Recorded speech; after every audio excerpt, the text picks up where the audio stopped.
Vous avez tué Éléonore par méchanceté et vous osez masquer cela par l'empoisonnement. Éléonore n'avait pas été empoisonnée. Vous savez ce que vous avez fait à Éléonore. Et Éléonore, avant de décéder, elle a parlé à quelques personnes. Elle s'est confiée à quelques personnes quand les menaces ont commencé avec ses cousins de la famille. C'est vraiment triste pour entendre ce genre d'histoire. En fait, toi, tu te crois aimé dans la famille, or qu'au fond, il y a des gens qui te détestent à cause de tes propres efforts, à cause de tes propres biens, à cause de ton propre argent. Vous savez combien d'années ça lui a coûté? Vous savez combien des efforts ça lui a coûté pour en arriver là? C'est vraiment triste quand j'entends ce genre de choses qui se passent dans la diaspora. Hello la famille, bonjour, bonsoir, salut, ça dépend l'heure à laquelle que vous allez tomber sur cette émission. Voilà, je vous souhaite une chaleureuse bienvenue sur notre chaîne La Patronne à Mère TV. J'invite toutes ces personnes qui ne sont pas encore abonnées sur notre chaîne. Je vous invite massivement de vous abonner en cascade. Abonnez-vous au maximum parce que ici il y a de la place pour tout le monde. Alors la famille, faites comme chez vous, mais n'oubliez pas que vous êtes chez moi. Mes intellectuels, les hommes et les femmes réfléchis, je suis votre motivatrice, présentatrice, la patronne amère. Sur ce nouveau numéro, la famille, on va parler du décès de notre sœur Éléonore. Notre sœur Éléonore qui est décédée au Congo-Brazzaville, précisément à Mayanga dans son hôtel. Alors, je vous explique parce que il y a pas mal de versions qui tournent sur la toile, mais en tout cas, j'ai eu à parler avec un membre de la famille et un témoin et un voisin, voilà, du quartier qui m'a bien expliqué en long et en large ce qui s'est passé réellement. Tout d'abord, pour commencer, la sœur Éléonore, c'est une Parisienne. Donc, c'est une femme battante, voilà, une femme forte, voilà, qui vivait ici en France, qui était mariée. Voilà, et la sœur Éléonore, elle est décédée.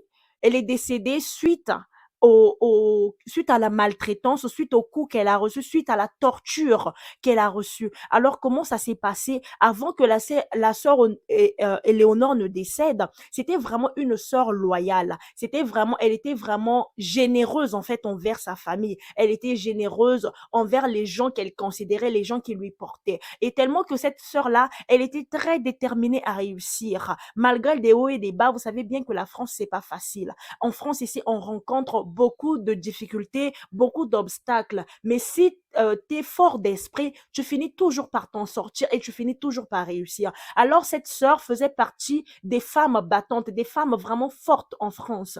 Alors, cette sœur-là, en fait, c'est la sœur Éléonore vendait des choses en fait du pays, des choses du bled, vous savez bien la nourriture africaine et tout qu'elle ramenait ici en France pour vendre en France.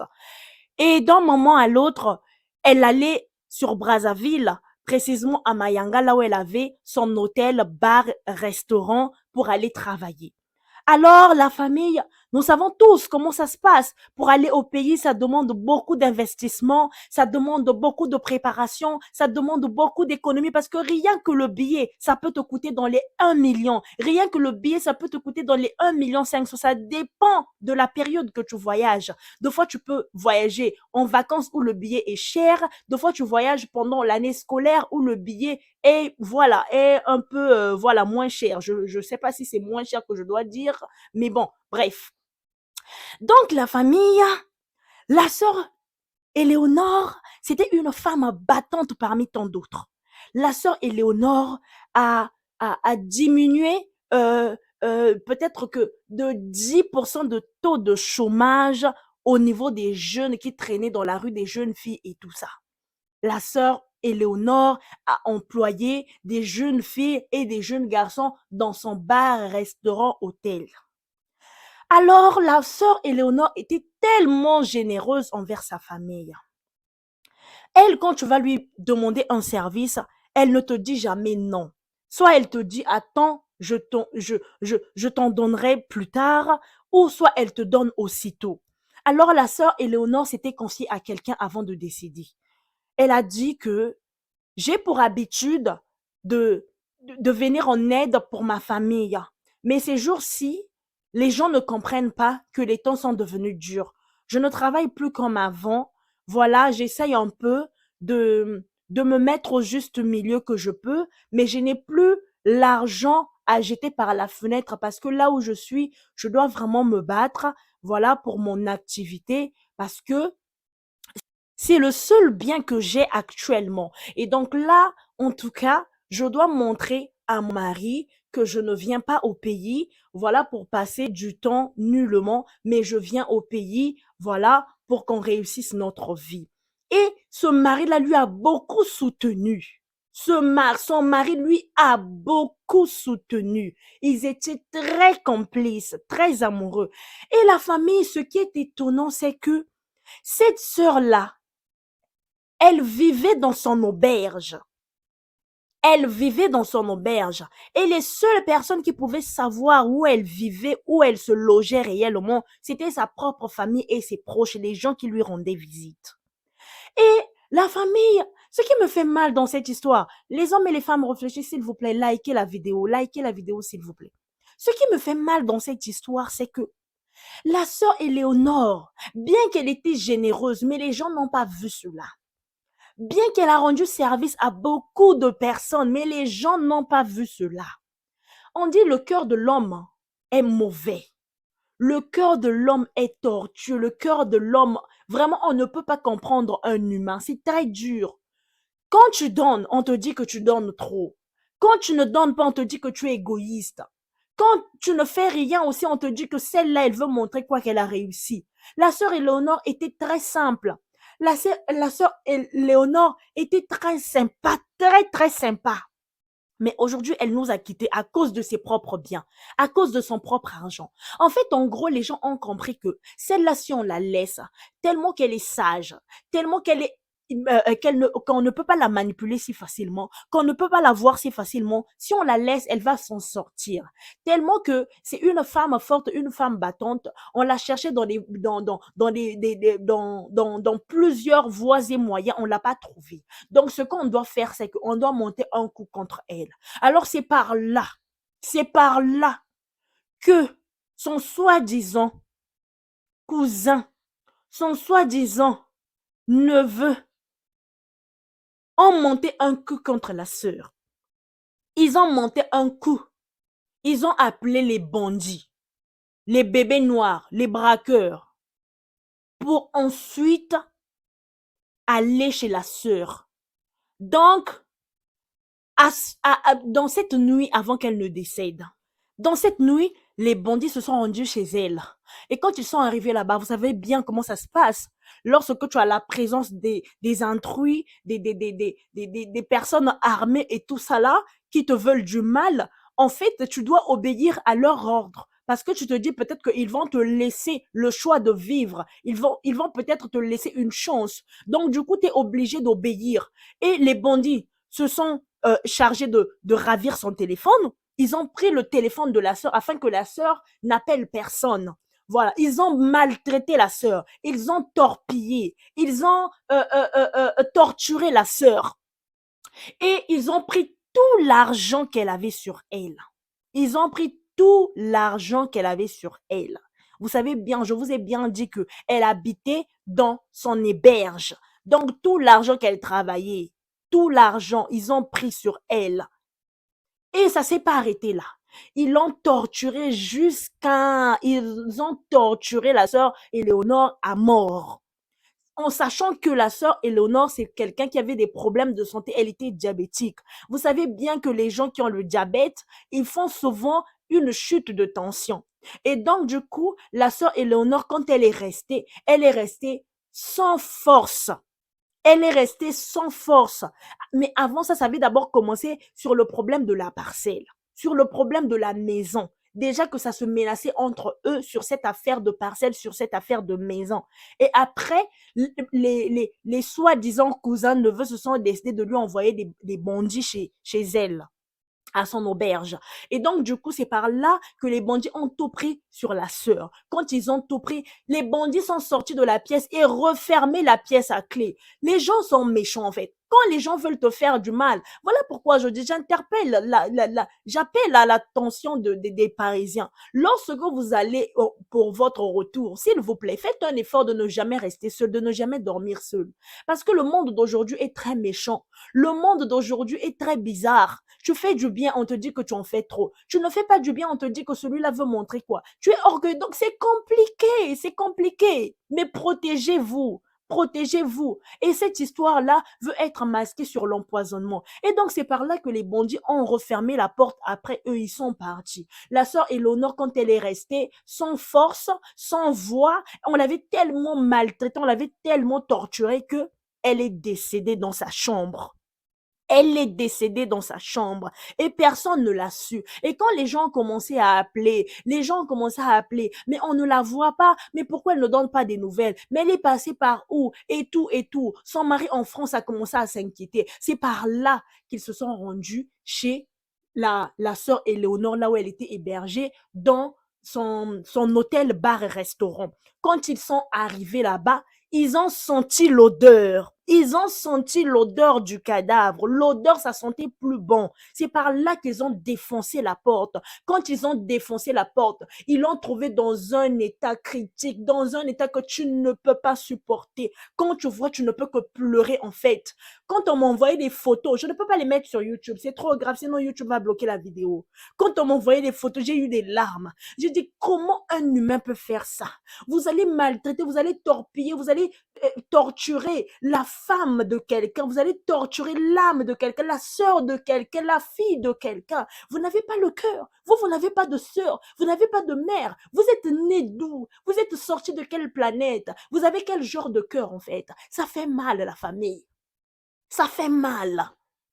Là que la sœur est décédée, je ne sais pas si ces hommes qui l'ont fait, en tout cas, arrivent à manger, à boire, mais vous êtes des assassins.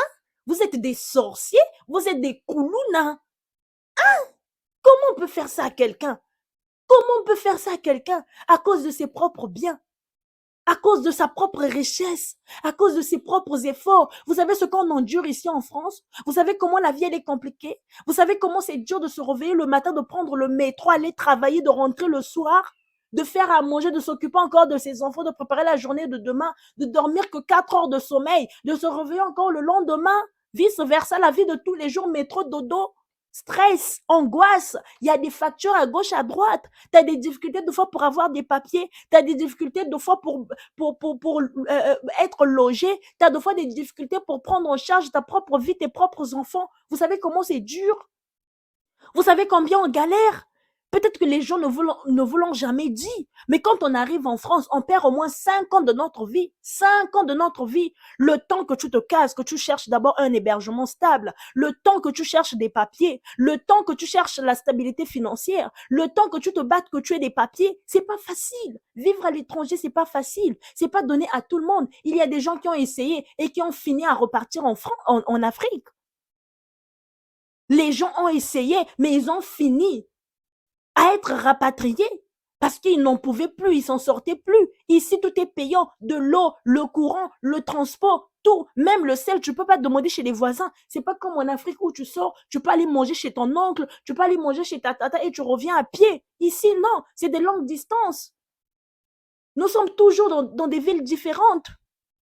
Vous devrez vous mettre à la place de ceux qui essayent un peu, voilà, de tirer les autres dans la pauvreté. On ne peut pas vous donner tout le temps parce que elle aussi, elle a travaillé dur pour en arriver là. Elle a travaillé dur pour avoir ce qu'elle a laissé aujourd'hui. Et aujourd'hui qu'elle a laissé tout ça, c'est qui va s'accaparer de ça? C'est qui va récupérer ça? Son mari ici en France, on l'annonce que ta femme est décédée. Son mari, sous le choc, il est tombé, il n'en pouvait plus. Il n'avait pas de voix, il n'avait pas de mots. Il a dit, mais je n'ai même pas parlé avec ma chérie. On s'était pas entendu comme si elle était partie pour le business. Elle était censée rentrer. Mais comment ça, elle n'est plus revenue? Non, je ne crois pas. Vous mentez. Nous avons vu des photos et des vidéos qui ont circulé sur Internet, comment le corbière est venu récupérer le corps à la maison. Dans un état vraiment, dans un état critique. Comment vous faites? Et vous êtes les premiers à dire que non, elle a été empoisonnée. Elle n'avait pas été empoisonnée, elle a été braquée chez elle. On lui a tellement torturée à mort qu'elle est morte de ses propres blessures, qu'elle est morte de ses propres coups. La tension a chuté. Elle a fait une crise de tension. Je ne sais pas si c'est un arrêt cardiaque qu'elle a fait, si c'est une crise de tension, tellement qu'elle était abandonnée à elle-même. Et c'est par là qu'elle est décédée. C'est par là qu'elle est décédée. Et à cause de quoi? À cause de ses propres biens. Vous qui avez des biens, vous qui avez de l'argent, vous montrez sur Internet, vous montrez à tout le monde que moi j'ai déjà réussi, que moi je n'ai peur de personne, que moi ma vie, je la dois à personne, ma réussite, je la dois à personne. Elle aussi, elle devrait sa réussite à personne, hein. Mais regardez comment elle s'est fait tuer. Regardez comment elle s'est fait avoir par sa propre famille. Vous voyez comment c'est décevant. Parce que moi, aujourd'hui, je me pose la question, comment les bandits ont su qu'elle était dans telle pièce? Comment les bandits ont su qu'elle, elle était logée là-bas? C'est quelqu'un qui la connaissait très bien. C'est quelqu'un qui la côtoyait très bien. C'est quelqu'un qui l'appelait tout le temps. Hein? Et quand on appelle, les gens s'inquiètent et tout. Et il y a son neveu qui dit que non, mais en fait, son neveu, je sais pas, son cousin, qu'on m'a dit, j'ai même oublié que non, en fait, ces jours-ci, elle est super occupée, voilà pourquoi elle ne répond pas aux appels et tout. Celui-là, déjà, c'est un suspect, il faut l'arrêter. Celui-là, déjà, c'est un suspect, il faut l'arrêter. Hein? C'est parce que chez nous, bon, je ne sais pas. Mais si c'était ici, là, vraiment, on allait déjà l'arrêter là et le juger. Comment il sait tout ça? Est-ce qu'ils ont parlé et tout, suivre la ligne téléphonique là, qui ont appelé, qu'est-ce qu'ils ont fait et tout et tout. C'est vraiment triste. Vous allez tuer quelqu'un juste pour de l'argent. Nous avons vu à Kinshasa ce qui s'est passé. Les Koulouna, ceux qui ont eu à tuer des gens, ceux qui ont eu à kidnapper des gens et tout. Ils ont été jugés, condamnés à mort. Hein? Donc tout ça vraiment n'interpelle pas la conscience des jeunes. Tout ça n'interpelle pas vraiment la conscience des jeunes. Est-ce que les gens viennent en France vraiment uniquement pour vous venir en aide? Est-ce que les gens sont obligés de vous aider? Est-ce que les gens sont obligés de vous donner leur argent? Est-ce que les gens sont obligés vraiment de vous prendre en charge du 1er au 30? Est-ce que les gens sont obligés? Quand les gens là sont dans la merde, les gens à qui vous demandez de l'argent, quand ils sont dans la merde, vous êtes où pour les aider? Vous êtes où pour les aider? La majorité des gens qui vont en aide pour les autres, ils ne reçoivent jamais cette aide-là pour eux-mêmes. Ils ne reçoivent jamais cette aide-là. Quand tu es en galère, tu n'entends personne t'appeler. Tu ne vois personne te parler. C'est seulement quand les gens là manquent d'argent qui t'appellent. C'est seulement quand les gens là sont dans la merde qui t'envoient des SMS, qui t'envoient des coucous. Et c'est ça. C'est ça la famille africaine que nous sommes. C'est ça. Quand le soleil brille, c'est tout le monde qui t'applaudit. Mais dans les cœurs là-bas, c'est les gens qui te détestent. Et toi, quand tu es dans la merde, personne n'a ton secours. Personne. Tu ne vois personne. Dès qu'ils essayent un peu de te tendre la main comme ça, c'est du chantage. On le raconte à tout le monde, on le dit à tout le monde. Mais la sœur, quand elle s'est battue comme ça, la sœur, quand elle a commencé à travailler dur comme ça, il y avait qui à ses côtés? Qui lui a dit que tiens, ce sac de ciment, tiens, ce sac tiens, ce camion de cailloux. C'est qui? Il n'y avait personne. Il n'y avait personne. Tout ça, c'est quoi? La méchanceté. La méchanceté humaine. On vous dit restez sage, soyez vigilants. Vous allez en retour. Tout le monde est devenu votre ami. Tout le monde est devenu votre famille. Tout le monde est devenu votre allié. Vous n'avez peur de rien. On vous empoisonne. Les amis que vous avez laissés il y a de cela 10 ans passés. Lorsque vous allez en Afrique, faites attention. On ne dit pas que tous les amis sont mauvais, mais faites attention, faites un tri. On ne peut pas se mélanger avec tout le monde. On ne peut pas embrasser tout le monde. On ne peut pas manger avec tout le monde. Faites attention, s'il vous plaît, ça fait mal. Ça fait mal de voir ta femme être partie en vacances et elle ne revient plus. C'est le corps maintenant qui te rejoint. Ça fait mal. Tu n'as même pas des mots en fait. Tu es sans force, émotionné.